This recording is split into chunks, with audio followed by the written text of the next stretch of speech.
Good evening. I'd like to call to order our regular meeting of September 12th, 2012. Our first order of business is roll call. All members are present, Linda? Leslie, she's not here yet. I'm sorry. I missed Leslie. All members are not present. Dr. Quick will be along very shortly. Okay, thank you. Our next item is the approval of items by consensus. Good evening, everyone. There are 7 items on the consent agenda this evening. The approval of the minutes from August 22nd, 2012. Approval of 2 out-of-state field trips that are connected, the New York trip and the Washington, D.C. trip for the 8th graders at the Wilmington Middle School. Acceptance of a $17,000 grant from CASET for Italian studies. The warrants FS1, FS32, warrants 400, L4, R202, R203. I'll do the other 2 separate because some members can't vote on them. Okay. So I would entertain a motion to approve this much of the consent agenda as read by the superintendent. I make a motion to approve this much of the consent agenda as stated by the superintendent. Thank you, Mrs. Bonish. Do we have a second? I have a question. Yes. The FS, is that food service? Sorry, yes. Can we do that separate Sure. then, so I can vote on the others? We're going to have to work on this. Yeah, this is, we have different reasons why some of us cannot vote for some of these warrants, and it's getting, there's getting to be more of them, so I think we have to rework how we're going to do this in the future. But for tonight, we'll continue the way we've been doing it. So if Jeannie could take back her motion I and take back. do the first 3. Thank you. Okay. Okay, the approval of the minutes of August 22nd, the 2 field trips, and the acceptance of the grant. Okay, we'll entertain a motion for that. I make a motion for the 3 that are just read by Ms. Bennett. Superintendent, thank you. I second it. Mrs. Burns, second. Okay, all those in favor? Unanimous. Okay, our next one. Is the approval of warrants FS1, food service 32. Okay, thank you. Do we have a motion? Mrs. Burns? I make a motion to approve the treasury warrants FS1 and FS32 as read by superintendent. Good. Do we have a second? Second, Mr. Hayes, thank you. All those in favor? 5, Lynn, thank you. 1 abstain. All right. Recommend acceptance of warrants G400, L4, R202, and R203. Do we have a motion? Mr. Hayes? Make a motion that we approve warrants G400, L2, R202, No, R2. no, not L4, we're doing L2 and L3. You got me, good. So G400, L4, R202, R203. Good. Do we have a second? Second, Mr. Mullis. All those in favor? Okay. Good. Unanimous. Approval of warrants L2 and L3. Okay, do we have a motion for that, Mrs. Bonish? I make a motion to approve warrants L2 and L3. Okay, we have a second. L2, from Mrs. Carroll. Okay. All those in favor? 1, 2, 3, 4, 5, 6. 6 in favor, 1 abstain. Okay. And the last one is payroll 82912. Never thought we'd get here. Okay. I'm afraid to raise my hand. Mr. Mullis. Motion to approve payroll 82912. Do we have a second? Mrs. Burns? All right. All those in favor? 1, 2, 3, 4, 5 in favor, and 2 abstain. That's it. That's it. We did it. Thank you so much. This evening, we have the pleasure of having an invited guest, Mr. Mike Gilbert, who's actually Wilmington's liaison to the Mass Association of School Committees. And we've invited him to go over what's happening right now in the school systems in Massachusetts, a few little items that have come up, and we'll be working on these items throughout the school year. So, Mr. Gilbert, could you join us at the table? We're very happy to have you. And just to put names to faces, I know we have some new members, so I'm just going to have everybody go around and introduce yourself to Mike, because if you see him at the meetings, or you'll be seeing him regularly. So. Go ahead, MJ. Hi, I'm MJ Burns. Nice to see you again. Thank you. Manny Mullis, nice to meet you. Nice to meet you. Ginny Bonish. Kenny, how are you? Robert Hayes. Robert, nice to see you Peggy again. Kane. We know each other? Yes, you do, John. Leslie Quick, how are you? Leslie, how are you? Kathleen Carroll. Kathleen? Kate Bryant. Kate? Forward Giro. Well, we met in the hall. Okay, thank you. I had asked Mike to come, there's 3 items. One of them is the open meeting law, one of them is the new evaluation process that's happening, and the third one is use of social media by school systems, et cetera. So we're going to talk about the open meeting law first, and we'll do that pretty briefly, because we know it, but we just want to update a little bit. Yes, remind everybody, first of all, up front, that discussions between school committee members occurs at open public meetings, and you need to be cautious in your conversations away from the table, because it's very easy for individuals to reach a quorum of the committee talking about business in a serial fashion. So that, for example, if one of you picked up the phone and called another member and had a discussion between 2 members, it's not necessarily a problem. However, if you get to a third, or in the case of this committee, a 4th member, that creates a problem. So even though you may not have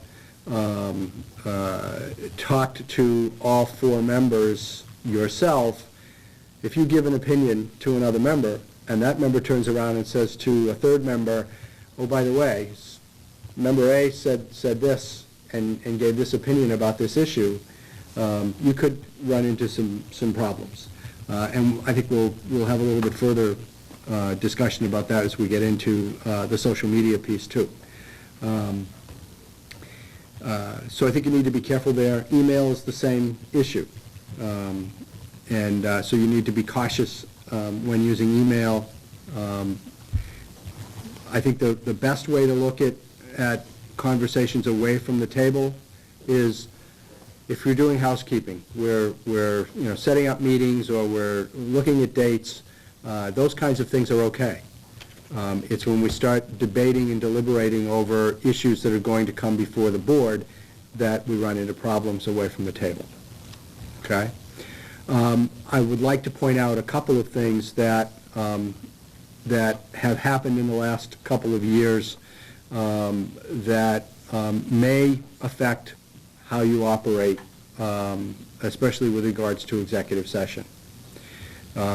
In July of 2010, the legislature made a number of changes to the open meeting law. The most significant change, from our perspective anyway, was that the oversight for the open meeting law changed in 2 ways. The first is in how open meeting law is for lack of a better term, adjudicated when a complaint occurs. In that instead of the local district attorneys being involved, it is the Attorney General. The second is, where do people go to report complaints about the open meeting law? They come back to the body that they are complaining about.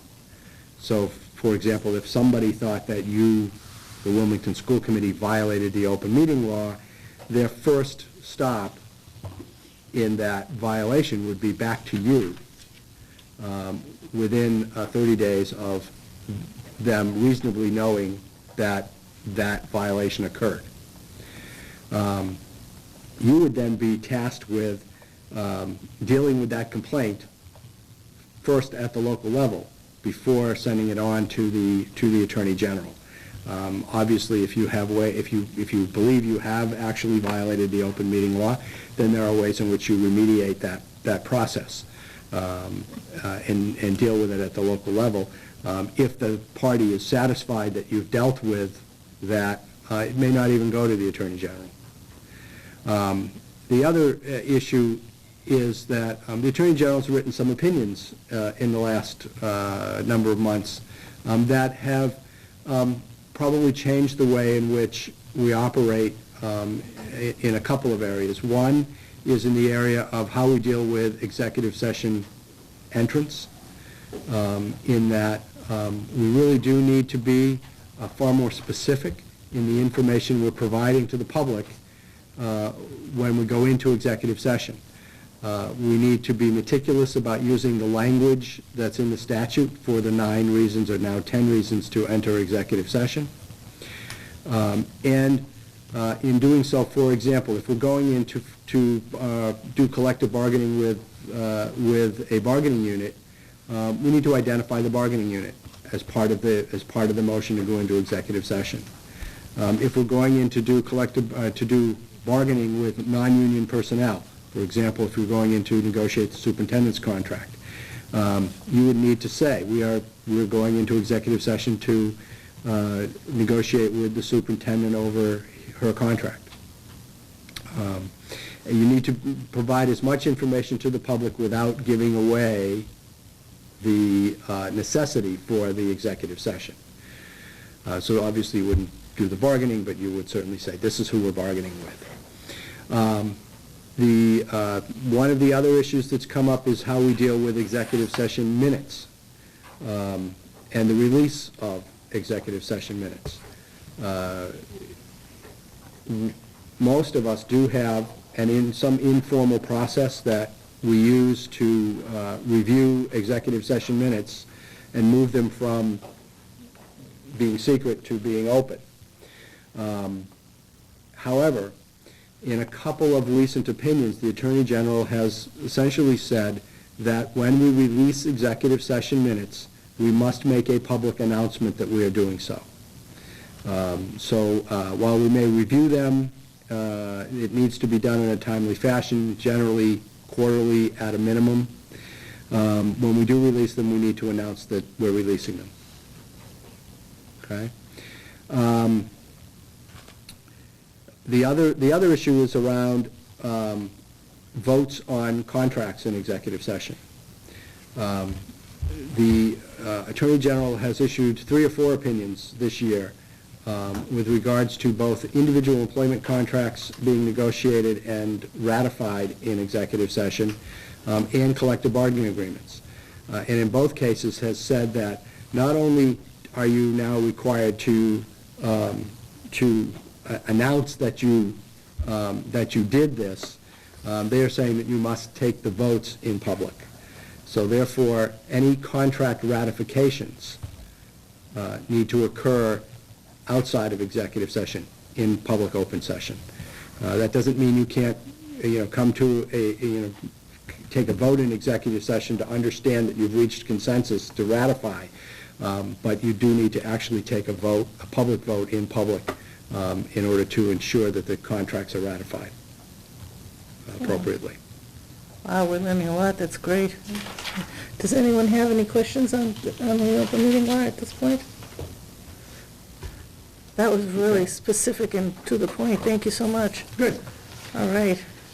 So let's move on to the educator evaluation piece. I guess my first question to you, because it will sort of tone my conversation, is, are you a race to the top district or not? You're not? We're not. Okay. So you haven't really even begun this process, and you don't really need to until later this year for implementation in the 2013-2014 school year. Just so that the group knows, I had told them earlier in the year that we were going to set up a subcommittee, WTA and administration. We have our first date of October 1st, but we're going to meet to begin the process. Okay. So let's talk about what the school committee's responsibilities are with regards to both the total educator evaluation model and specifically from the public perspective, your role with regards to the evaluation of the superintendent. Because the model affects everybody, including the superintendent. That also means for you probably significantly more work than you've ever done on an evaluation. For us or for the superintendent? For you, the school committee. More work for the superintendent too, but certainly more work for the school committee. So let's start with the beginning of this process for teachers and your role there. You are still the collective bargaining agents, which means you have a role in this process in negotiating the language for collective bargaining in the contracts to comply with the regulations and law that the state has put forward. You are bargaining for this language not under Chapter 150E, but under Chapter 71, Section 38. For most people, they're not going to understand the nuance of that, but it's a significant difference, because under Chapter 7138, you will find language that talks about the negotiation of performance standards, which is really what you're doing, and the time frame for that negotiation can be significantly shorter than it would be for a traditional collective bargaining negotiation. After a certain point in time, if you reach an impasse, you don't go through the normal 150E process for that impasse. You determine one side or the other that you're at an impasse, and it goes to binding arbitration. While we haven't seen this happen, what we expect may happen should it occur is that the arbitrator is going to take the management's language, the bargaining unit's language, and look at the two in comparison to the model that's been put out by the state, because they're supposed to align. So, the more you align with the model, the better off you're going to be.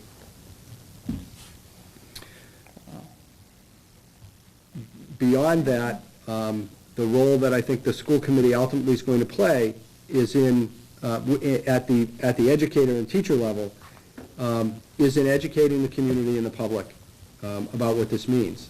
That this is really a process about professional growth and about ensuring that teachers, educators have the appropriate tools necessary to educate your children in the best possible way.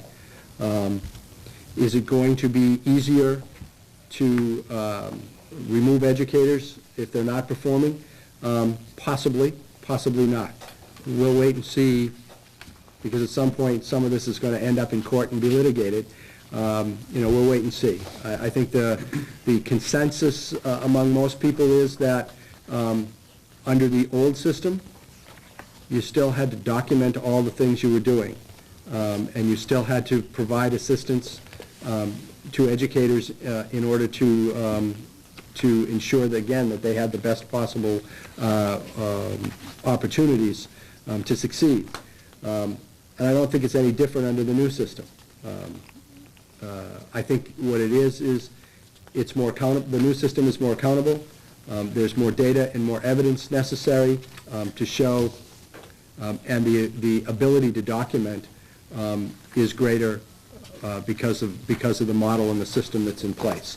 There is a very definitive statewide standard in the rubric that exists for educators, and so looking at work product and the rubric, it should be much more straightforward in terms of determining whether somebody is unsatisfactory, needs improvement, proficient, or exemplary. We expect most educators to fall into the proficient category as an overall rating. There will obviously be some that fall below, and there will be some that fall above. If the overall ratings of staff in a district fall outside of that proficient range, the state is going to be looking at how you came to those decisions. So there's going to be far more involvement in the state, and I think ultimately there's going to be far more public information available, not about individual educators, but about all of the educators that we have in Massachusetts on a statewide level. There will be data collected on student performance that will affect the educator's evaluation. That may take some time as well, given the fact that it looks like we're going to have new tests in the next couple of years. That may have an impact also on the time frame it's going to take to evaluate educators using test data. So let's talk about what is going to happen with the superintendent's evaluation, and I'll sort of walk through the cycle. And the cycle is very similar for teachers. So the first piece of the cycle is a self-assessment. Sitting superintendents will utilize their prior evaluation instrument as a basis for their self-assessment. New superintendents will utilize entry plans. The same will be true of individual teachers and other educators. They'll use entry plans or they'll use prior evaluations as the basis for their own self-assessments. The superintendent will work with the school committee to set out a set of SMART goals for all educators, including the superintendent. One of those goals has to be a professional practice goal. How do we improve our own professional practice?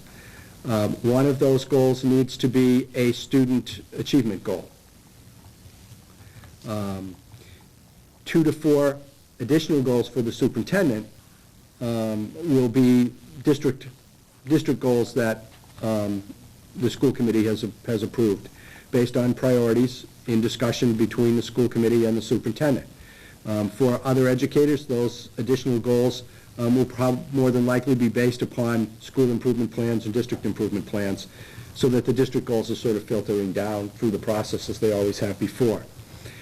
One of the differences here is that there is a requirement around what those goals look like. They have to be what we would refer to as SMART goals. SMART is not the word SMART, but an acronym.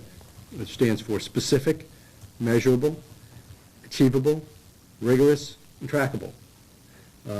And so looking at goals that have benchmarks, measurements, milestones, dependencies, in the way the goal is formulated. Those are the things that you're probably not used to seeing in goals that are going to have to be there. Superintendents have already begun having some training through the Superintendents Association on what SMART goals look like. And we're doing the same thing for school committees through the charting the course work that we're doing, and through the district governance project, and at the conference. There will be sessions on all of this at the conference as well.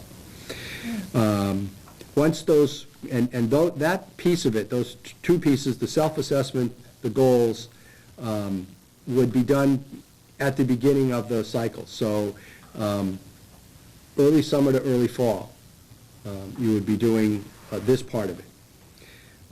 Once the school committee and the superintendent had agreed on the goals, and they had been voted by the school committee, then the superintendent would begin to put those goals into action and begin to collect evidence as she was going along to implement those goals, and providing the school committee with that evidence, depending upon when the measurements and the milestones are set out in the goals, maybe quarterly, but at a minimum at least once at the middle of the cycle. Same thing is true for educators. There will be evidence required as part of their goals and against the rubric that they're going to have to provide to their supervisors.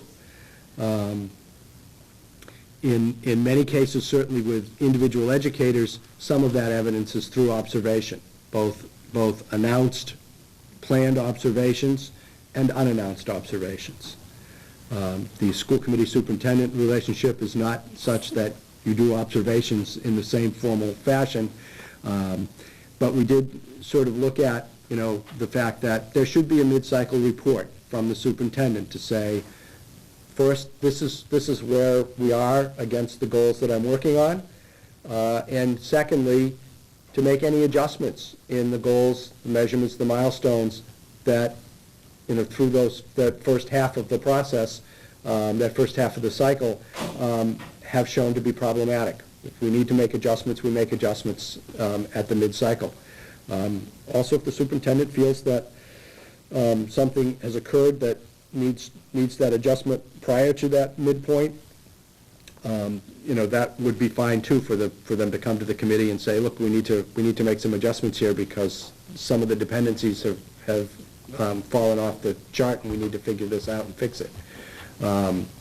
It's just not about gotchas or about getting anybody. It's about making sure that things get done. As we come towards the end of the cycle, again, the superintendent will give a report to the school committee. The school committee will have a tool, an instrument that they will use to evaluate the superintendent. That process will be, as it has been in the past in most districts, each individual member filling out the tool and providing it to the chair or a member or a subcommittee to create a single document that becomes the superintendent's evaluation report. Couple of things about the model tool that the state has put out. In all cases, the models were developed in conjunction between the educators at the particular level and their supervisors. So the teacher model, rubric, and instrument was developed between educators and principals. The principals' rubric and tool was developed between principals and superintendents. The superintendent's model, rubric, and tool were developed between superintendents and school committee members. It's a very rigorous process. There are some things we looked at from a best practice perspective with the model tool for superintendents that we think are very important. The first is that there are 4 ratings, but there are no numeric ratings. The 4 ratings are unsatisfactory, needs improvement, proficient, and exemplary. They sort of match up. If you look at the rubric has 4 standards and 42 elements. Those are things that you're going to have to look at because you are going to have to rank the superintendent on each of those elements. Those elements and standards are not negotiable. Descriptors are. And the descriptors are, what does it mean for each element to be unsatisfactory, needs improvement, proficient, or exemplary? I will say the model is at least for the superintendent's piece, the model is pretty straightforward, and it's going to take a lot of work for a superintendent to be overall exemplary, but I think there are places where almost every superintendent will have strengths and be deemed exemplary. Same thing, we expect the vast majority of superintendents across the state to be ranked in the proficient category. The result of those does come down to what type of a plan and process the educator goes on for their next cycle. Administrators and non-professional status teachers will be evaluated on an annual basis. Professional status teachers will be evaluated on an every other year basis unless they're not ranked proficient. They're ranked below proficient as needs improvement or unsatisfactory, then there'll be a different type of plan that they'll be placed on, and they'll be evaluated more often. I think also from the superintendent's perspective, the evidence that's going to have to be presented is going to be a little more rigorous than they've been used to. The information you're going to have to provide on your evaluations are also going to be a little bit more than you may have been used to in the past. Comments are, on the model tool, comments are required if the ranking is anything other than proficient.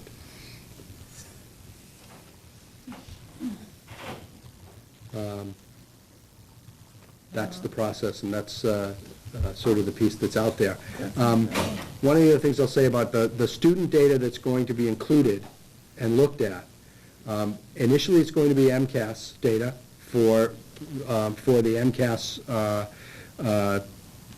teachers who are teaching MCAS subjects, but we're all going to have to come up with how we're going to deal with other areas, and it's going to have to be done at the local level. We're not looking at test scores. What we're looking at is growth data. We're looking at how our students in a classroom going from where they're at and where are they at the end of the year. If there's no growth, okay, that's not proficient or exemplary. If there's growth, then that's what we're expecting to see. We're expecting to see student growth. I do think that ultimately we're also going to be looking at what's the makeup of a classroom in terms of the types of students we're seeing. If a teacher has all high-performing students, the growth rate is not going to be expected to be as high as it may be in a classroom of low-achieving students or a classroom that's mixed. We'll expect to see more growth in those other areas.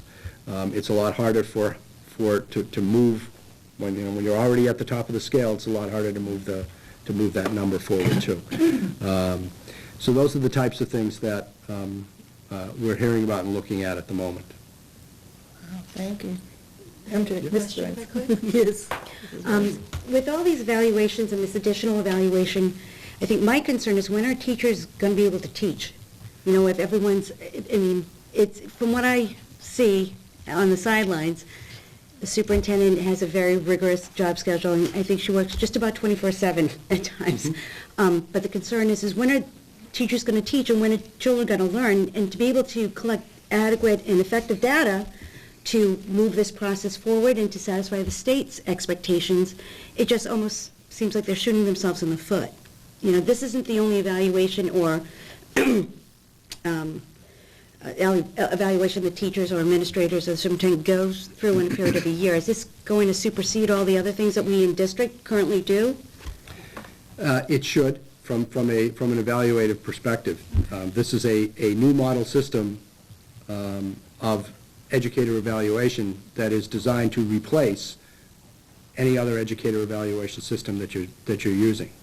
Well, Okay. but the thing is our needs might be some different from those of, let's say, Lawrence or Boston. I just didn't know how. Individual educators are going to have different needs, and the system is designed specifically to work in such a way that will be taken into consideration based upon their performance. Okay. So those that perform will get evaluated less often. Those that do not will be evaluated more often. The design of this system, again, is for professional growth. It's to provide the teacher, the educator, with information of an evaluative nature that has others observing and looking at their practice and helping the teacher to improve their practice. We do think that this is going to be a bigger burden on districts than the current system is. Not so much on the teachers themselves, but on the evaluators. We know full well that every teacher is not evaluated across this state in the manner in which they should be, and as often as they should be. But one of the things about this new system is that data is going to be collected on who's being evaluated and when. So the need for more trained administrators' time to actually conduct evaluations is going to be an important factor that's going to be looked at as we begin to roll this process out over the next 2 years. There are 11 districts that are operating under this system this year. And there are all of the race to the top districts, which are the good majority of the districts across the state, are in the process of getting ready to begin rolling this out this year. and then everybody else is going to have to do this for the 2013-2014 year. So some of the kinks are going to be worked out before districts like you have to do this. And much of it has already occurred over the last year as those 11 adopted districts have begun the process. I think ultimately what we're probably going to end up with is a need for more trained administrators to perform evaluations, and that probably means not that we're going to hire more folks to do that work, but that we're going to have more folks doing other work that often has fallen on the assistant principals and the principals. It's probably going to mean central office people spending more time in schools than they do today. It may well mean that we may be hiring consultants to do curriculum work while the curriculum directors are doing evaluations. And it ultimately may mean that we hire more assistant principals in order to ensure that all of this gets done on a regular basis. I don't think we'll know until we're able to see how some, especially larger systems, are working through some of the needs. When your ratio of evaluator or supervisor to employee is 1 to 100 or greater, the time it's going to take to appropriately do this is going to be difficult. We also have seen in the 11 adopted districts a lot of technology being put into play to assist the process. And we think that's a very good thing because it generally means almost instantaneous feedback for the person who's being evaluated. Thank you. Mike, I have a question. Sure. I know that the state's changing to the, instead of the accountability, the PPI, and some of us did a webinar yesterday on it, and my understanding is the scores on all the school districts is going to be the lowest score that any one of those schools has performed. So, for example, Boston, they have a high-performing high school that is would probably this year level 1, but an elementary school or middle school that's level 4, that whole district will be a level 4 school. Well, I think in the terms of if you're looking at it from the perspective of when this has to occur, it's this year, in addition to the race to the top districts, it's any district that has a level 3 or 4 school in the district. I guess what I'm just curious about your association and what, because to me, it makes no sense. It's unfair, and if I had a level 1 high school, but we're level 4, Yeah. we're not level 4, but we had level 4 schools, and it's going to change the whole look of the evaluation tool, the meat of the evaluation. If you're having those numbers. Yeah. The other thing is the MCAS scores. Is the state going to get them out to us in time? Because this is supposed to happen in a school year, but we don't have our MCAS scores yet. What we expect is that the educators will be evaluated. The inclusion of the score data will be from the prior year. Okay, prior year.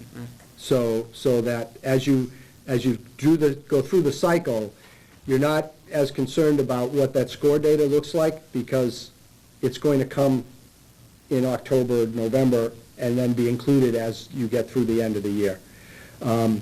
It's not ideal, obviously, and I think that's also a reason why it's not considered at this point a major component of the evaluation system.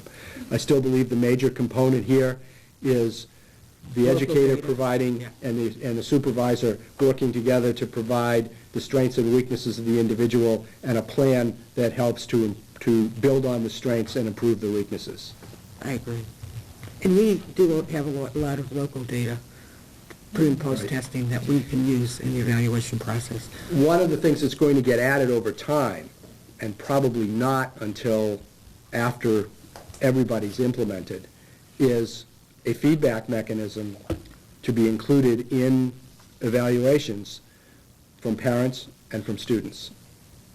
The bugs are still being worked out, the legal people are still looking at what we can and can't do, and so that may take a while before that gets implemented, but that ultimately will be a part of the process as well, that parents and students will be providing feedback and information that will inform the evaluation process as well. Mr. Hayes? Thank you, Chairwoman Kane. Thanks for coming out, Mr. Gilbert, tonight. I just have a few questions. Sure. My first question, and I think I know the answer to this, but I'm going to ask it anyway. Can the district expect any monies coming from the state to help fund this mandate? Only if you were a Race to the Top district, because this is actually done as part of a federal program, and you had to be participating in the Race to the Top in order to get any funding. Now, if you were a Race to the Top, the funding is based upon need and size, number of students, same as any other federal program. Wilmington probably would not have gotten a significant amount of money, so it may have been an appropriate decision for you to wait It was to do this. 20,000, it wasn't Yeah. worth it. So, okay. Yeah, as I've said previously, I think we made the right decision on passing on that. My second question, and it ties into what you were just speaking about, is the Race to the Top districts. And I read in the Boston Globe a few weeks ago that most of these districts are struggling. Apparently, most of them missed the September 1st deadline. And I'm just wondering, what's the holdup? Why are teacher unions and school committees not able to come together? Is there any trends? Well, the issue primarily is one of collective bargaining and contract negotiations over language. I think at the initial stages, the state put out a sample set of contract language that was put together by all the stakeholders. The teachers were at the table, the principals were at the table, the superintendents, school committees were at the table in negotiating the model contract language. However, as happens in any sort of representative process, when that got down to the local level, local people wanted to protect some of their contract language, and I think the MTA had to work closely with its, and the MFT, with their field staff to bring everybody to an understanding that much of this is in regulation and is not negotiable. But even then, it was a matter of things like, there isn't anything in the regulation that says you'll use technology to do this. So, one of the things is looking at how do we appropriately evaluate a teacher and use an iPad in the classroom to actually conduct the observation. And what does that mean from the teacher side? And so getting understandings of a very complex new process has taken more time than we thought it would on both sides of the table. I think you will see probably over the next 6 to 8 weeks that most of the agreements will have been reached, and we'll be able to move forward with the process. The commissioner is under a lot of pressure because if we miss the deadlines, he's missing deadlines to the federal government as well. So there's some leeway here, but not a lot. And we do expect it will come to fruition over the next few weeks. Thank you. Okay. And thank you so much. This was really, really helpful. Okay. We're all going to go home and put our pillows over our heads. Everybody's sitting there and everybody here. And thank you. We have our new teachers, so we want to kind of move this. We thank you for being patient here. But our last thing is, and we'll just keep it pretty brief, and if we need to have you back on this issue, we'd be glad to do that. But Sure. if what's happening in the world of social media in most school committees? Okay. Couple of things. First of all, Robert sent me the guidelines that he put together. I not only looked at them but I also had a conversation with your legal counsel, who called me to talk about it as well. I will say this, we both feel that the guidelines that Robert has put together are very good. The one caution we both had, I've already given to you, which is the issue of being careful about conversations about business that's going to come before the committee on social media in the same way as it is with email or telephones or private conversations. You have the potential for reaching a serial discussion, reaching a quorum, and actually constituting a meeting that would violate the open meeting law. Oftentimes we're asked about, well, if we're putting it out there, if it's on a website, if it's on Facebook, if it's on Twitter, and we're putting it out there, why is that not considered public access? And the reason is that to be considered accessible from a public access perspective, it has to be so pervasive that everybody has access to it. And unfortunately, not everybody has or wants access to Facebook or Twitter or any other social media, or even your own website, because not everybody has or wants access to the internet. So that is a consistent issue that's come up even since the sort of ubiquitous use of email. The legislature has sort of pulled back and said, wait a minute, we're not changing laws here to include technology until it reaches a level of access where everybody is comfortable that access is ubiquitous in and of itself. So that creates an issue for us when we start to look at how do we use the communication tools to the best, in the best way in which we can for the school district.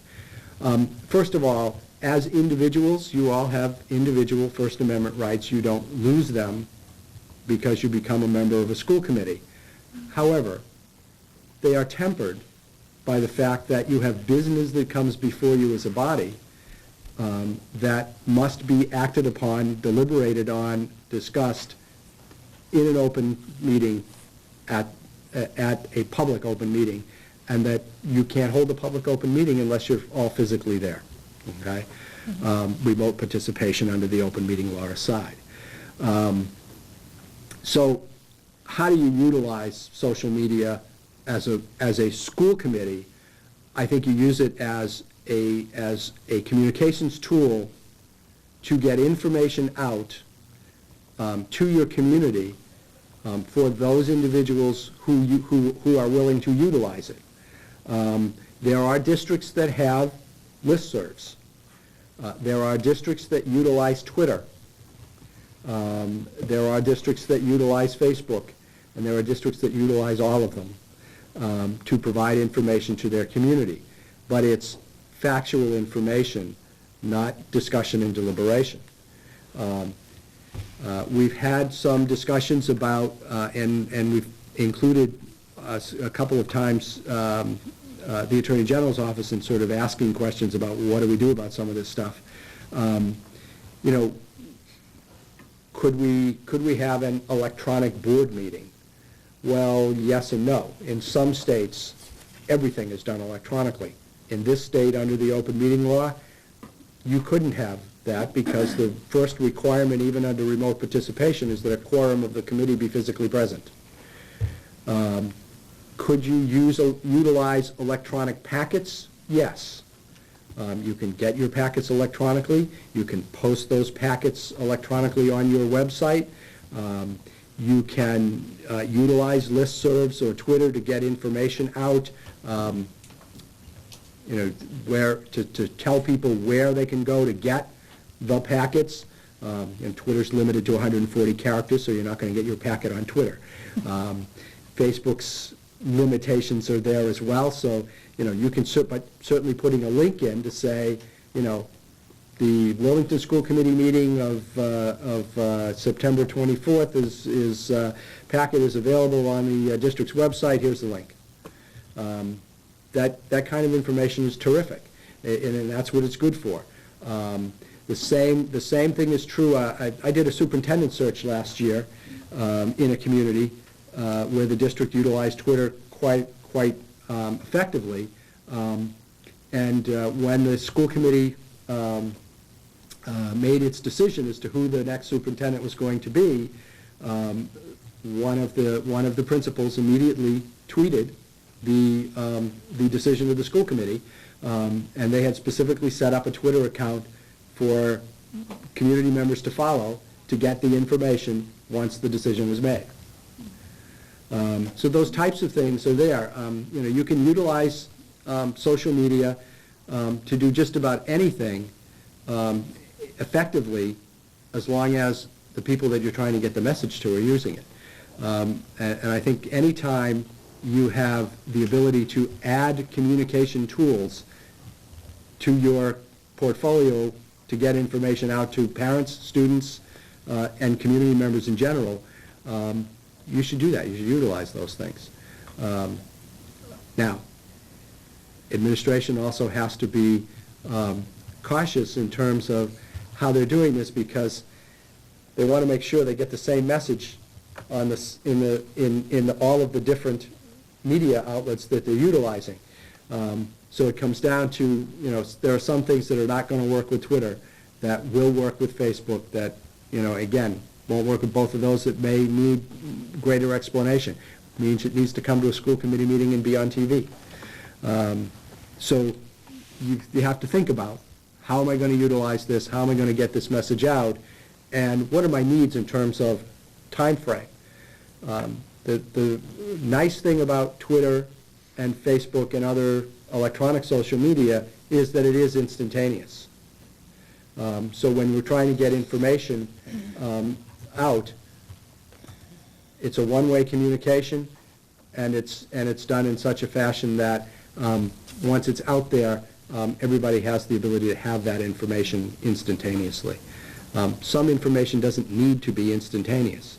So again, I would use it judiciously in terms of getting information out. Great. Do we have any? Mrs. Bonish? So, it sounds like you're stressing getting information out and having one-way communication. So are you Yes. recommending not having comments like that? Yeah, I think that, whether people want to have comments between themselves on their own individual accounts, I think that's fine. But we all know what happens when that occurs. You're going to have differences of opinion, and you're going to have differences in style in how people respond to that. I think if it's something that's going to be an official page or account for the district or the school committee, there should be no third-party comments to that process.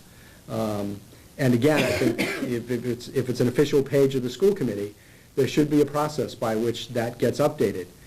That the committee decides what will or won't go there, and one person has a responsibility for updating to make sure that those things happen. We have school committees that have their own sections on district web pages where a school committee member is responsible for updating that information from time to time.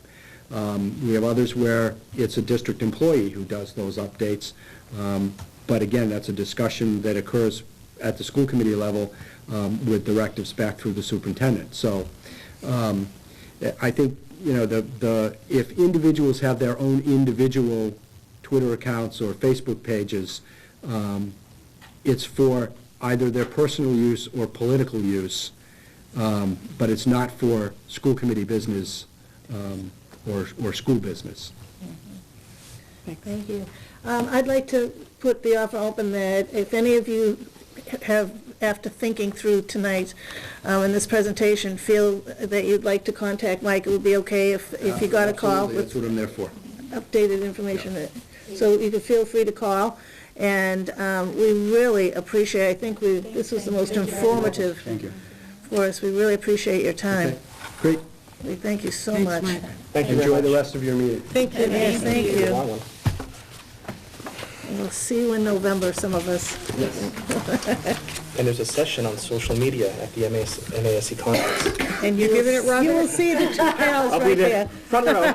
See you there, Mike. back row. At least you'll be in the room. But, yes, true. Thank you. All right, this evening, moving along in our meeting, we are up to the superintendent's report. Superintendent This is Benton. probably one of my favorite times in the meeting in the year when we get to introduce the new staff. Can I ask new staff that are sitting in back just to come up front for a minute? There's seats up front. The way this is going to work is I'm going to go alphabetically, say your name, just ask you to stand up. I'm going to tell the school committee a little bit about you. When it's all done, we want you to go home. You don't have to stay for the rest of the meeting. We thank you for giving up an evening with families. Paul, can you give them some of those chairs? Tell them to...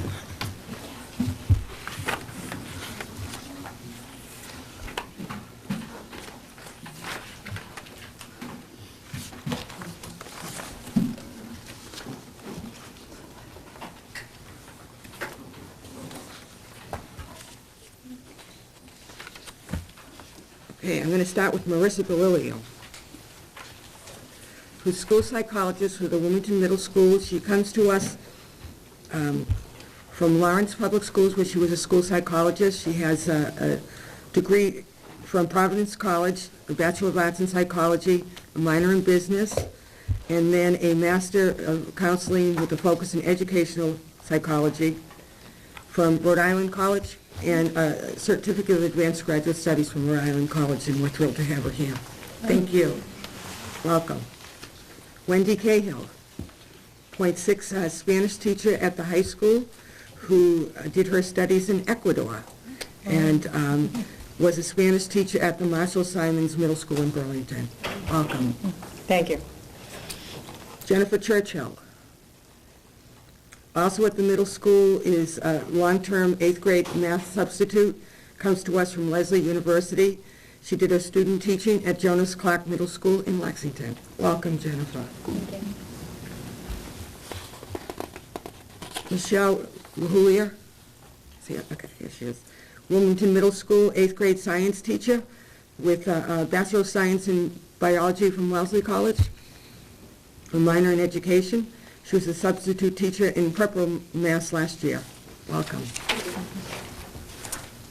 Felicia Lapari is 4th grade teacher at the North. Comes to us with a Bachelor of Science in Elementary Ed from Boston University, Bachelor of Arts in Communication Studies with a minor in Studio Art from St. Mary's College, and taught grade 4 at St. Anthony's School in Everett last year. I just want to point out, you can sit down, I don't want to embarrass you anymore, but this is pretty impressive, that there were 472 applicants for one elementary position in the Wilmington Public Schools this year. That's pretty impressive. So congratulations.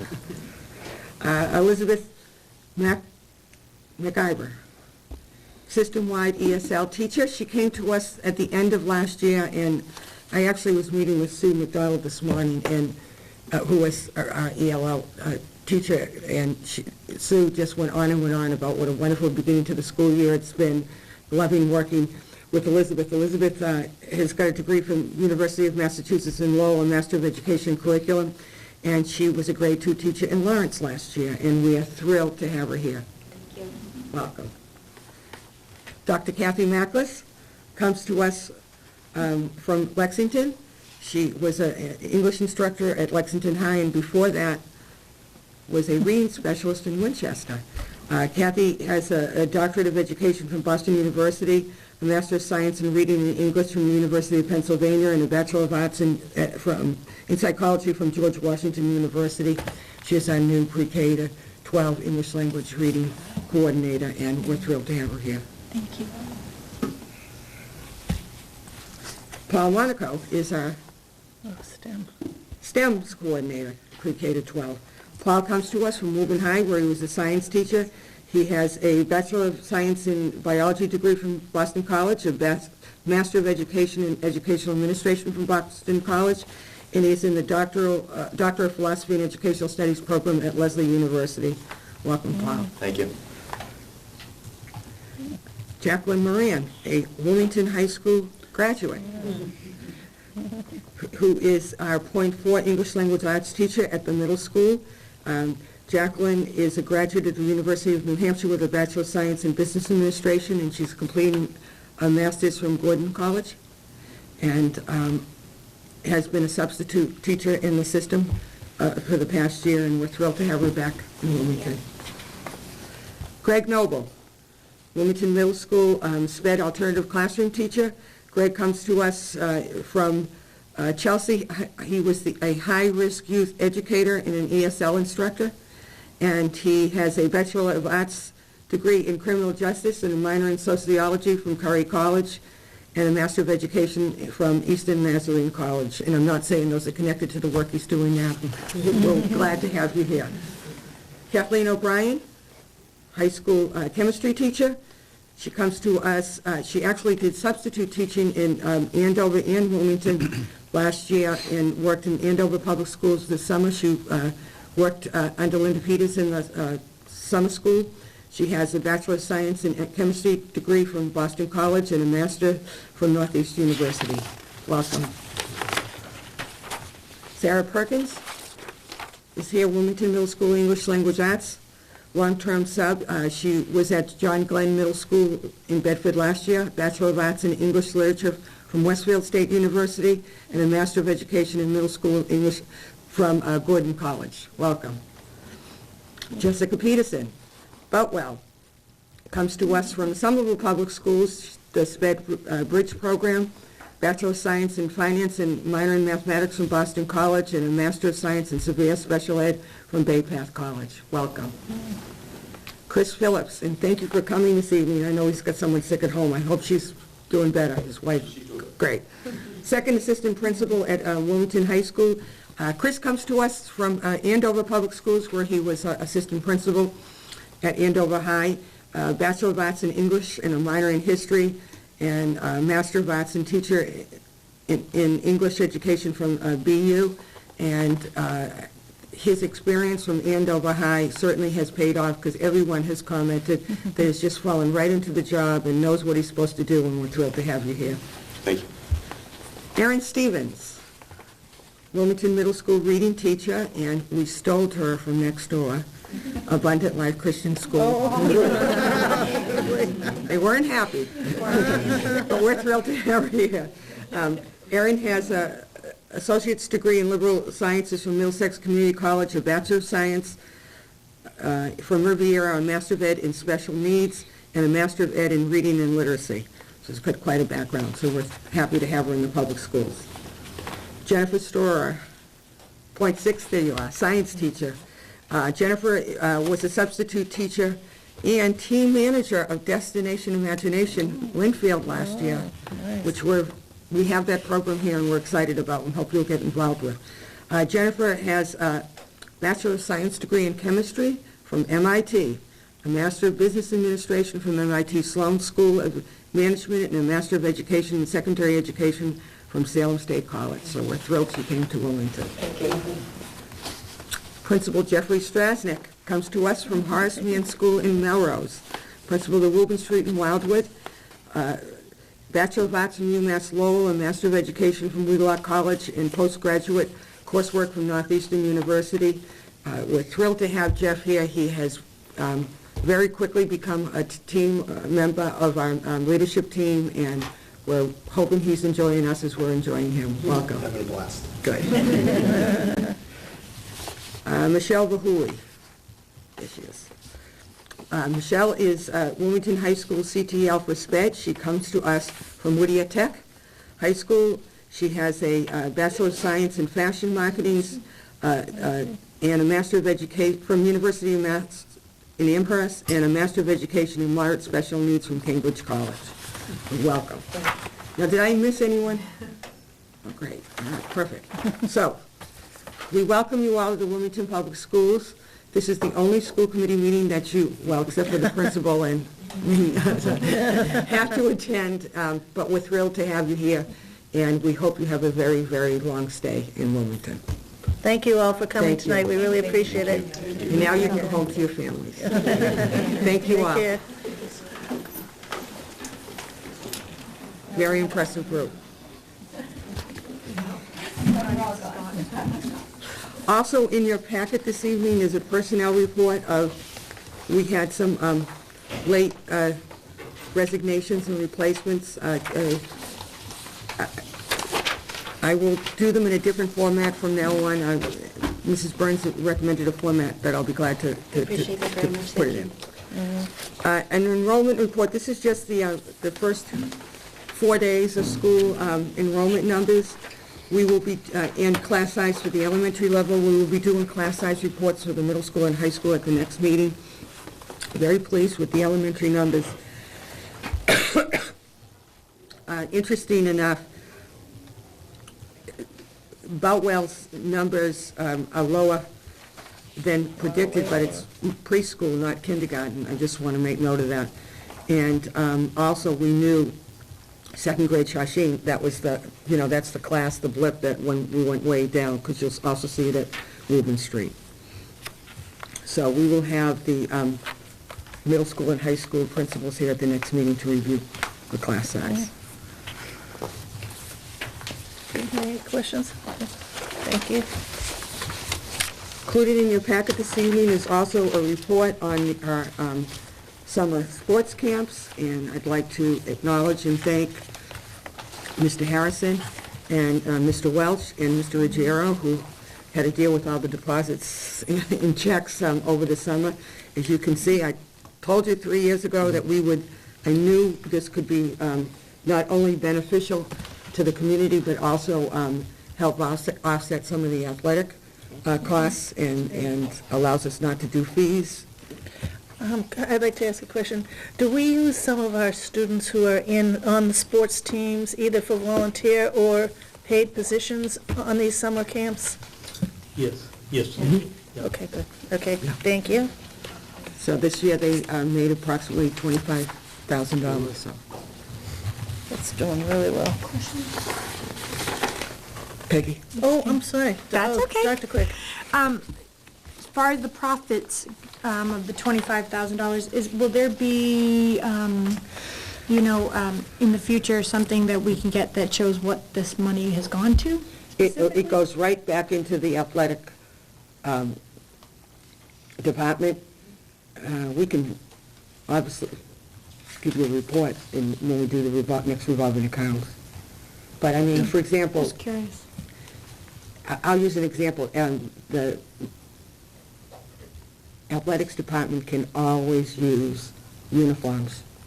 And we don't, you know how long it took us to get some band uniforms. So if Eddie could choose to take $10,000 to put towards golf equipment or whatever, so we'll let you know. Yeah, that'd be great, thanks. All right, thank you. Any other? Mr. Good Mullis. question. Netted over $10,000 more than last year. Is that a result of just additional sports or higher fees? What was the result of that? I think it had to do with, last year, they ran it only 4 days. Okay. And I think that we lost kids because parents were looking for a full week program. And this year, we did Just a more 5 people day. participating? Yes. And also, there were more additions. Could you acknowledge, Paul? Yes, Mr. Ruggiero. Thank you. We did, as the superintendent said, we went from 4 days to 5 days. We also increased the total number of hours, so a little bit longer day, which I think helped with parents being able to sign their children up to spend the whole day for the most part there.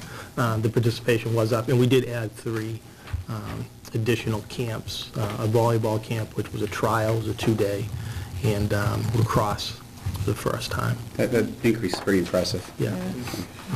I would like to also say what's impressive is the way the camp runs, because I had a relative who went to it. And one of the things is then they get excited and they tell the other kids who hadn't signed up, and then the other kids were signing up later in the summer That's what happened. for there. So I think word of mouth, because they liked the way it was set, the way they did their practice, and then they did their lunch, and then they did their, whatever way it was, it worked really well for the kids. And we've got 8 and 9-year-olds like advertising for you. I think that's really helpful. But so congratulations to them. Yeah, nice job. It's very good. And I put in your packet the English language learners program plan that Sue McDonald developed, which is, a state requirement. I thought it would be of interest. to the group, and Robert had asked a couple of questions about this that I'm going to respond to, because we should all know about this. There are 27 ELL students right now in grades 1 through 12, and the 2 ELL instructors will be doing next week the testing of the kindergartners. This is the first year that we gave every kindergarten parent a survey, a language survey, so it's very interesting, some of the information that was had. Questions? Oh, Robert, I thought you were going to ask the question about the languages. I was then going to say it. Oh, you set me up perfectly. Superintendent Benton, just out of curiosity, what questions are spoken, what languages are spoken at home by these children? I'm going to have you tell me. Portuguese, Arabic, Vietnamese, Italian, Spanish, Tamil, Urdu, French, Vietnamese, Filipino, Chinese, and Russian. Thank you. Wow. I have a question. Go, Ms. Benton. Thank you. Yeah. How many ESL, how many staff members currently hold ESL licensure? You said 2, are those the 2? 2 ELL. ESL. It's ELL now. Oh, I'm sorry. It's ELL. I'm sorry. Licensure. The state is coming out with a, what's called retail, which is a new regulations on classroom teachers' requirements. I wish I had thought about it when Mike was here, because I'm very disappointed in what they're doing, because they are limiting the requirements so that they're forcing schools, I think, to be more discriminating by having only a certain amount of teachers in each building that have the training. So, i.e., you know what's going to happen. We're going to put all ELL students in certain classrooms, which I think is wrong. And that was why the law changed. But so this will be interesting. Classroom teachers, up until this year, had to take so many hours of ELL. There were 4 categories that we all had to take.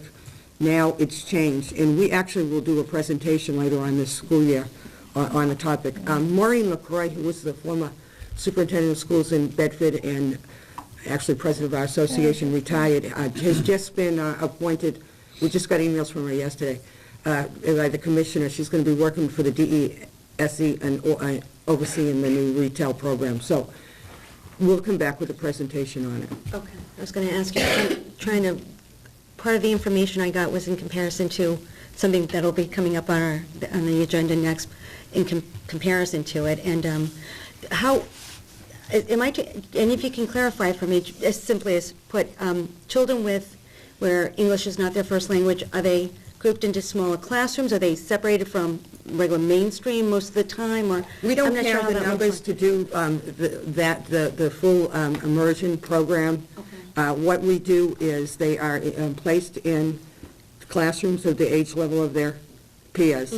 And Sue McDonald and our new teacher actually divide up the caseload. And depending on how students are all tested, and depending on their level of English proficiency, depends on the number of years they get services, and most students, limited English proficient students, are in the program 3 to 5 years. So Susan, the 2 teachers service, put a schedule together. Actually, I have it. Some students they're seeing 4 times a week, others they see once a week. We just had 2 students enroll on the first day of school that had just gotten off the plane from Italy. And what's harder is ones that, high school student, the older students, and that's more difficult to immerse themselves in the English language. It's easier, students in kindergarten actually do better staying in the classroom because they absorb it from the teacher, but the older they are, the more services they need. tricky? Okay. Thank you very much. Appreciate it. That brings me to my question, which is if our ELL teachers are proficient in certain languages but not in the rest of them, which of course they couldn't be, and you have someone who comes in the other languages, if they see them 4 times a week but they don't speak their language, is she coming in to give us a talk on how that works? They're not supposed to. That's not what English language learning is. They're supposed to just speak English to them? It's English that's the English language learning is about teaching students English as a second language. Okay. And you do not We do need to provide for our parents all written materials in the language that they request. So if they want it in Italian or they want it in Urdu, we have to get everything translated. But in the classroom, it's all in English. So if like a high school student's in high school classes, like if I taught English and had an Italian, and I didn't speak Italian, but I had information going home, I'd have to have that translated? If the parents requested it. Oh, boy. Dr. Quick? We hire companies to do it. You can't do that, Paul, yourself?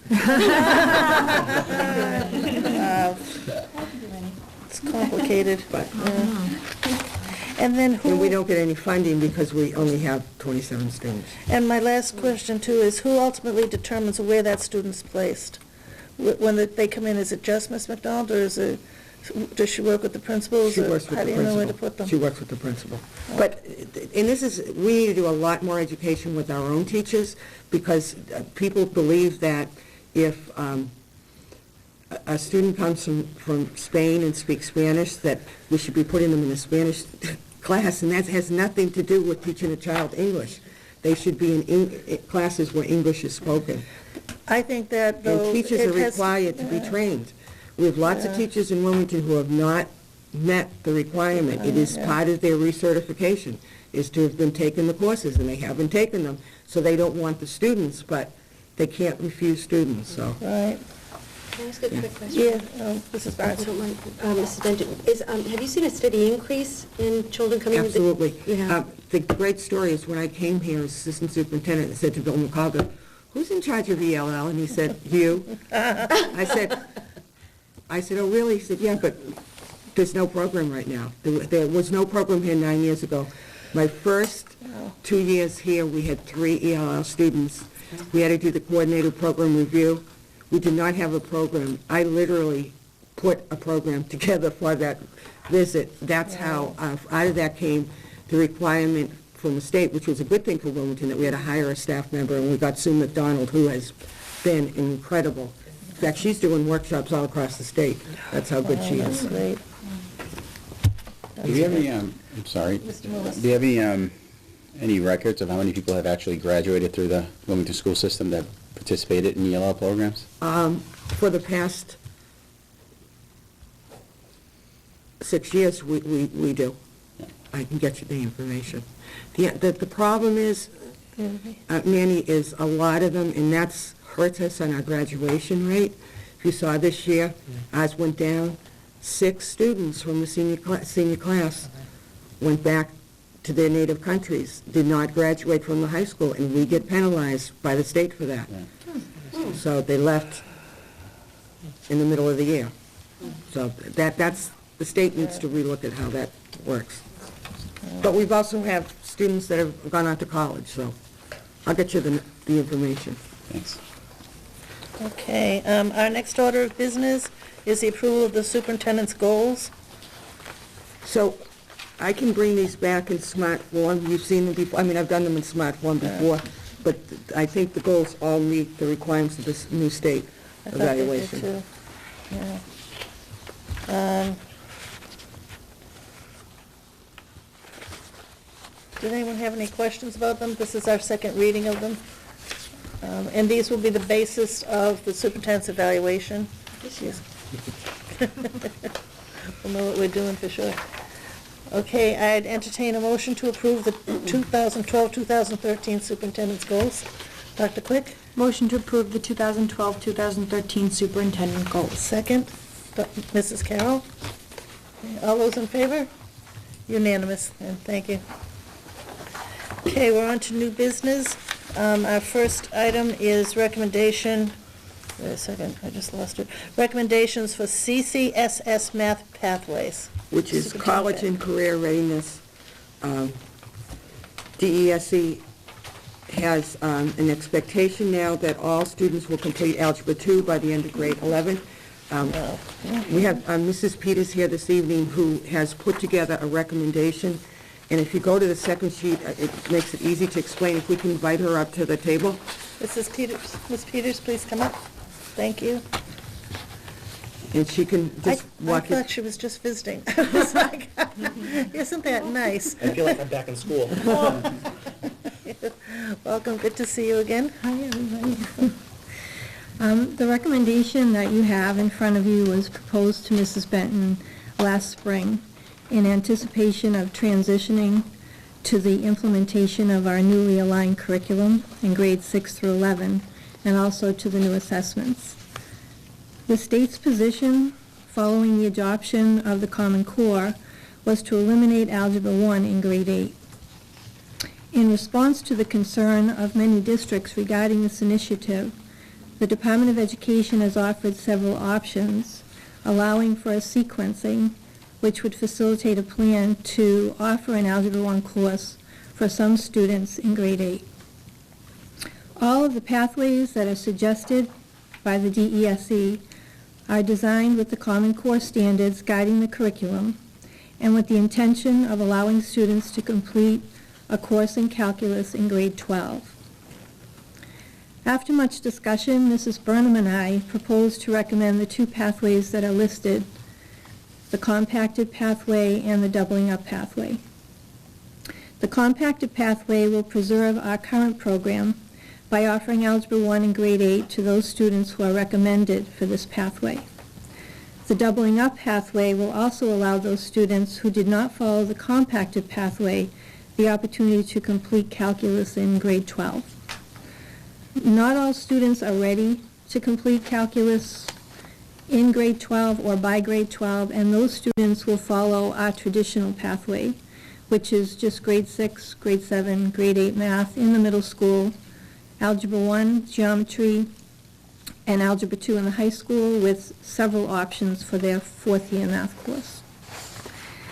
The doubling up pathway is offered for those students who may not have been ready for a number of reasons to take Algebra 1 in grade 8, but who demonstrate their readiness maybe at the end of grade 8 or even at the end of grade 9.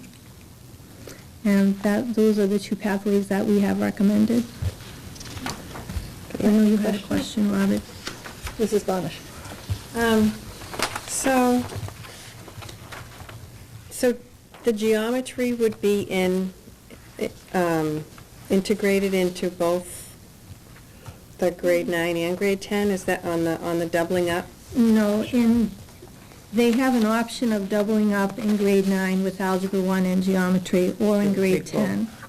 Oh, you take geometry both and separately, so algebra. you take two math classes? Yes. Okay, that's what, I didn't understand that. All right, because I was going to say that would be hard to take in one class, both of them. Thanks. Dr. Quick? I was just a little confused by this, on the bottom it says the enhanced pathway. Can you just, We did not choose that pathway. okay, all right. That's the one that's not, those are the three pathways that the state suggested. So We did one- not choose that one. Okay, so 1 is the compacting, 2 is the doubling, and then 3 was the enhanced that you said no to. Right. Okay, thank you. If students take this, one of these pathways, are they restricted to the classes in their the other content areas? Is that going to affect what classes they can take? No, it hasn't in the past, it shouldn't. Mm-hmm. Yeah. And what about parental input? Is there, it would be similar to what happens now if a parent feels a child is not in the right room, they'd discuss it with the teacher, et cetera?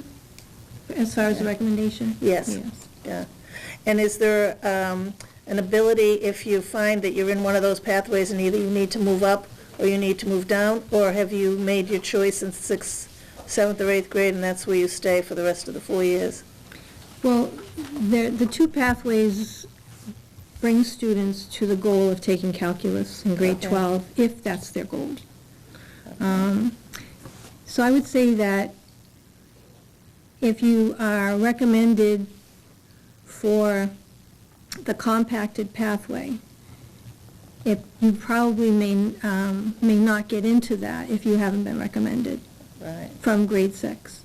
Because the grade 6 and grade 7 and grade 8 standards must be completed over 2 years in grade 6 and grade 7 in order for you to have all the standards in grade 8 for algebra.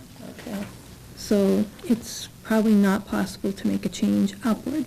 So we'd be educating the parents in the younger level grades, Yeah, so a lot that of they it. be aware of, this is what it means, what your decision means. Yeah, okay, good. Mr. Hayes? I do have a question. Thanks for coming, Ms. Peters. And I've got my question answered, but I'll ask it for the sake of the audience. This was the question I had submitted earlier via email. In full disclosure, when I was in 12th grade here, did not take calculus, took probability and statistics. I apologize, I'm sorry. But I'm curious what percentage of seniors actually wind up taking calculus? And do you think that these new pathways will in any way affect that? I haven't seen a change in a number of students. The percentages may change based on how many seniors we actually have, but 17 to 18% over the last several years have taken calculus. And that has been, in my experience, and I've been teaching the calculus program for 18 years, those numbers have not changed very much. During those 18 years, many of those students came in and took algebra in the high school. So I think no matter how many students take algebra or when they take it, if they want to get to calculus, we have a way for them to get to calculus. And I think that we have teachers that know when a student is ready. All right, thank you. You're welcome. Thank you. Any other questions? Thank you so much for, I just want to commend Mrs. Peters. Ms. Peters, she's a gift to this community, and I'll second that. is the first one here in the morning and the last one here at night, and truly has supported my work over the past 9 years and has won the hearts of every student in the Wilmington Public Schools, and I think it's a great recommendation she's made, and I thank her and Kate for the work that they did on this. Thanks, Thank you Linda. so much. Thank you. I appreciate your Thank support you. as well. Thank All of you. Thank you for coming tonight. Okay, our next item of business, the final report, coordinated program review. I'd like to invite Mary Hood up to the table and preface this by saying that I am very pleased to present the Coordinated Program Review Report for the Mass Department of Elementary and Secondary Education this evening. As you know, it includes the Special Education and Civil Rights section. The ELL report will be coming under separate cover. Special thanks I have to give to Marlene Potter, our former administrator of special ed, who assisted us with coordinating the visit and leading the review. Particular thanks to Mary Hood, who in her first year in the position, had to take on this project. We, for the first time, were commended for something that we do well in special ed that I'm going to ask Mary to talk about. And as I said in the report, there were only 3 areas that we needed to make minor changes as far as in special ed, and as far as civil rights, there were no changes we had to make. So, Mary, if you could just touch upon the commendable and then the next steps for the other 3. I will second that statement that we're very excited to be commended on this. What we call our continuous compliance review is something Mrs. Potter started 8 years ago, and I think we've spent 9 years tweaking it, and I think we'll continue to tweak it through the 3 areas they're asking us to look at and make fully implemented. And what happens is the team chairpersons and myself meet every Wednesday morning, and we take files randomly. So we'll choose 3 files from each school once a week, and we review them for compliance. So we look through every aspect. We have a check sheet that we follow. We make sure that everything's in the file. Make sure it's complete, make sure it's in compliance with the regulations, timelines. If we find an area that we are concerned about, we find either a trend where it looks like the school is veering a little bit away from the regulations and how we expect it to be done, that is presented to the special ed staff in what we call a school community meeting. And that is the team chairperson for that school meeting with the special education staff and saying, this is what we found, this is where we'd like to see it get to, does anybody have questions, what do we need for training, and how can we get it there? So that continuous feedback and review of random files for each school has really helped. And the principals, after we complete the review, are notified of the findings. Sometimes it's a happy little email that says, your files look great this month. Sometimes it's, we have one item that we need to address, and sometimes it's a couple of items that we need to address. And that allows us to really keep a tight rein on being in compliance. We also use a online IEP writing program that allows reports to be generated that I can review for looking at some compliance with timelines. So I receive printouts each month that state every single meeting that is due, and I am able to see if it had happened on time or not, and give feedback to either principals, teams, or specific teachers in terms of trends we see that I might see happening there. And that continuous compliance is where we were commended for really being able to monitor how individual meetings are happening and all of the paperwork and compliance issues. Excellent. Does anyone have any questions? Ms. Swift? I actually have a question. Can you clarify, maybe I'm missing it, because I know there's only 3 sections, which in the whole perspective, that's awesome. But actually, I'm going to try to do this cohesively. I think my concerns is where they found these partial implementation, which is not so horrible, but I was wondering, because they surround the IEP, the determination of placement, provision of the IEP to the parent, the meeting pieces, and I was concerned how, are there any special actions that you're taking to try to mitigate those? The next step that we actually do is we propose to the state what's called a corrective action plan, which tells the state how we would like to bring ourselves into compliance with those 3 areas. That is then either approved by the state, or if they don't agree, they send us a corrected action plan. And that will involve some training on the areas that were out of compliance or partially implemented, and that will involve focusing during our review of files on those areas to make sure. We also do, over the next year, we will report on those and present information and data to the state. Do they come back out after a year's time just to check on the status of that, or? Actually, there's a 3-year, partial review, Okay. but there's also progress updating that we have to do to present that material over the next year to Gotcha. prove that it will be in compliance by 1 year from now. Okay, thank you, appreciate it.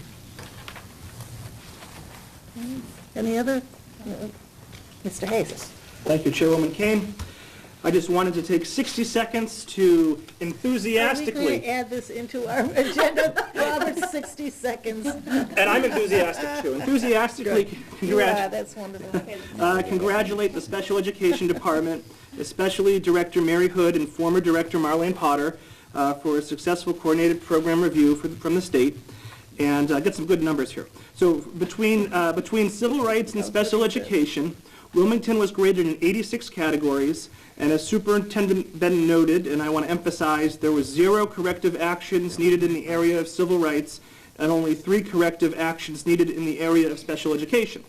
So as a means of comparison, I went to the DESE website and looked up the reports from the other 7 neighboring districts. Well, Wilmington only had 3 corrective actions. Andover had 6, Burlington had 7, Tewksbury had 12, Woburn had 14, Reading had 18, North Reading had, I know, it's building. North Reading had 21, and Billerica had 30. Wow. So the state's findings are even more impressive when placed in a greater context. And in Wilmington, 15 to 16% of our students are on an IEP, according to the DESE website, and that's roughly 600 out of 3,600 students. And the special education budget also happens to be about 16% of the district's overall budget. It's roughly $5.2 million out of $32.5 million. So it's really wonderful news when the state comes in and conducts an independent, objective review of the special education program and gives us high marks. So congratulations again. And two quick questions, one of which you already answered, so in the interest of time, I won't ask it again. But my other question for you is, one of the first steps of this review was for the district to conduct a self-assessment. And so I'm just curious how our self-assessment matched up with the state's final report. Were there any sort of surprises? These are not actual areas that we targeted in our self-assessment.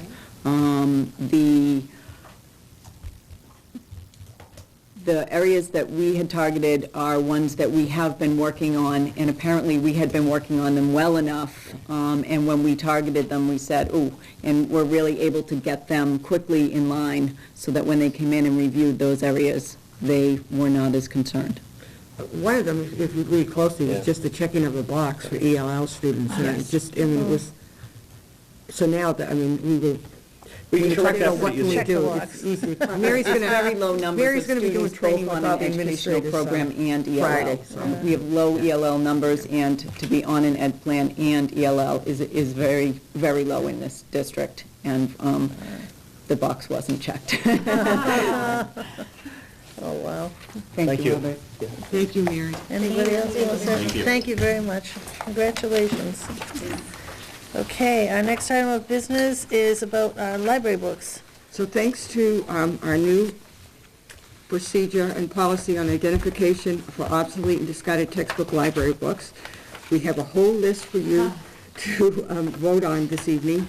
Recommendation of Principal Tracy that the attached list of over 5,000 library books be voted to be surplus by the school committee and hopefully donated to an organization.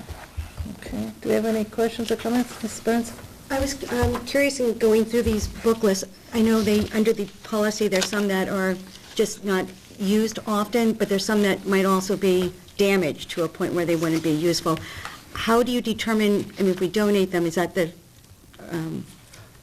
how do you, is it majority in good condition, just not overused, or they should be discarded, the ones that can't be? Some of them, there's very few, but I know what you're talking about. We would not give to a charity because they wouldn't take them. Okay. Thank you very much. I just had a question. Some of the books from the high school seem to me to be books that now middle school students read, and I wondered if Mrs. Galvin had gone over them, or if they're just really in not that good condition. I didn't know if they could help the middle schools. We can If there ask were her. any. We can ask She her. might, okay. Do we have I any other? Mr. Hayes? do have another 60-second statement, if that's okay with you, Chairwoman Kane. Great.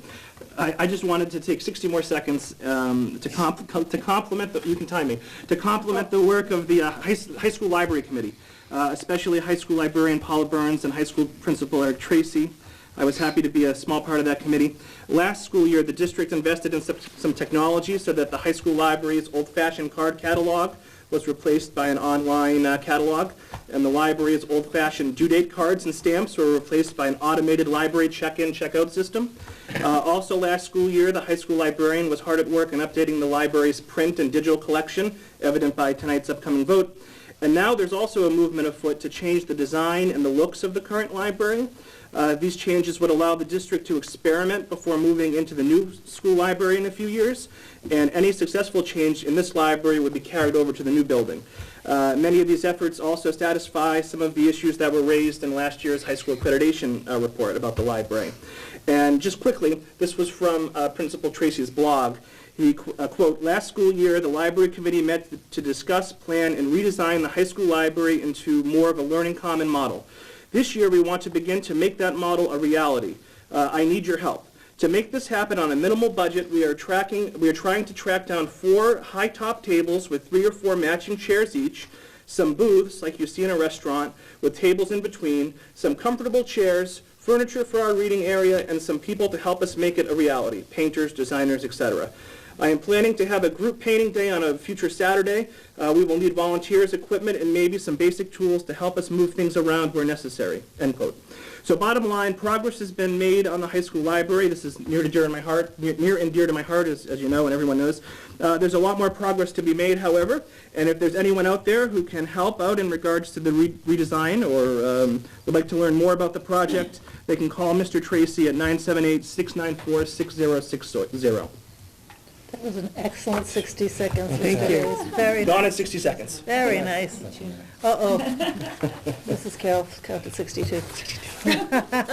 But it was worth it. Okay, It was thank worth- No, you. that was excellent, thank you, and good for the public to know. Wouldn't it be wonderful if somebody was able to donate those? All right, so we need a motion to, wait a minute, how Declare would- these books surplus books from the Wilmington High School and Right, okay. Do we have a motion to declare these books surplus from Wilmington High School? Mrs. Bonish.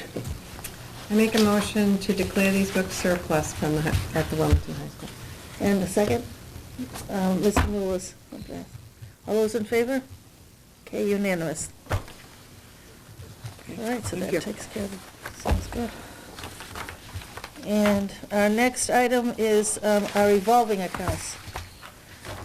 Mr. Ruggiero? Mr. Ruggiero prepared a report for you on our revolving accounts, and if anybody has any questions, we'll be happy to answer them for you. Did anyone, okay.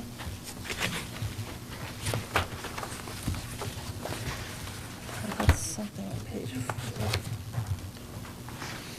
4. Anyone have any questions? I've lost page 4.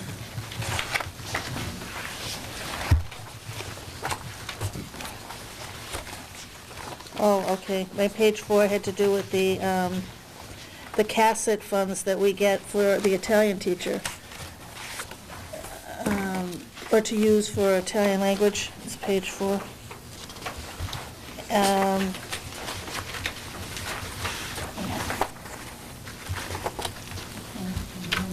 The Italian program, the CASET.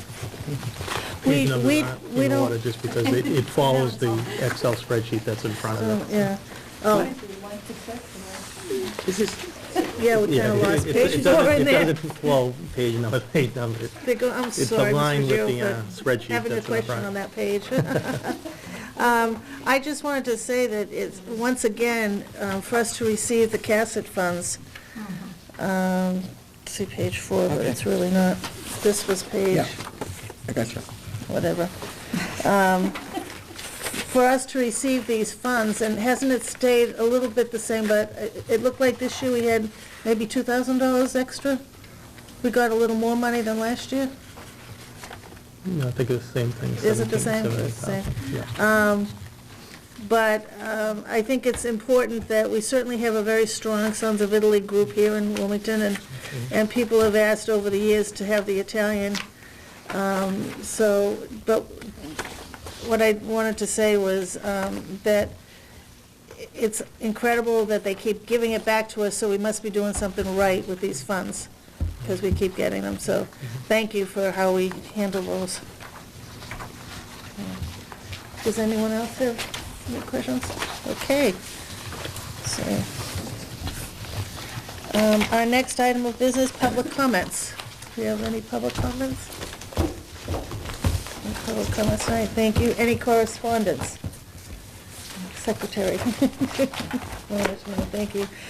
Future meeting dates and agenda items. Our next two meetings are September 26th and October 10th.